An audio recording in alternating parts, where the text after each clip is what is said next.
அண்மை செய்தி 2026 ஜல்லிக்கட்டு போட்டிகளுக்கான வழிகாட்டு நெறிமுறைகளை வெளியிட்டிருக்கிறது தமிழக அரசு. இது பற்றிய மேலும் விவரங்களை எமது செய்தியாளர் நந்தினி விவரிக்க கேட்கலாம்.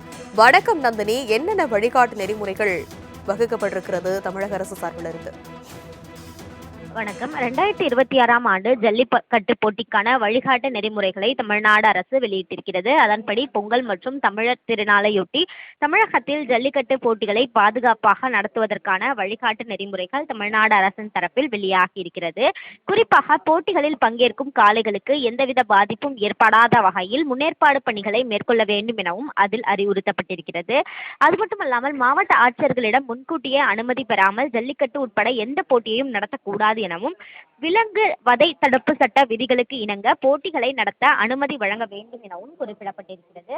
முன்கூட்டியே அறிவிப்பு வெளியிடாமல் போட்டி நடத்த ஒப்புதல் அளிக்க கூடாது எனவும் தெரிவிக்கப்பட்டிருக்கிறது. அதே போன்று காளைகளுக்கு தீங்கு கூடாது. விலங்கு வதை தடுப்பு சட்டத்தின் விதிகளில் குறிப்பிட்டுள்ளபடி காளைகள் மற்றும் கால்நடைகளுக்கு எந்த விதமான தீங்கும் ஏற்படாத வகையில் ஜல்லிக்கட்டு போட்டிகள் நடத்தப்பட வேண்டும் எனவும் காளைகள் துன்புறுத்தப்படாமல் இருப்பதையும் பாதுகாப்பாக இருப்பதையும் உறுதி செய்வது அவசியம் எனவும் தெரிவிக்கப்பட்டிருக்கிறது. அந்த வகையில்தான் 2026ஆம் ஆண்டு ஜல்லிக்கட்டு போட்டிகள் நடத்துவதற்கான வழிகாட்டு நெறிமுறைகள் தமிழ்நாடு அரசின் தரப்பில் வெளியாகியுள்ளது குறிப்பிடத்தக்கது.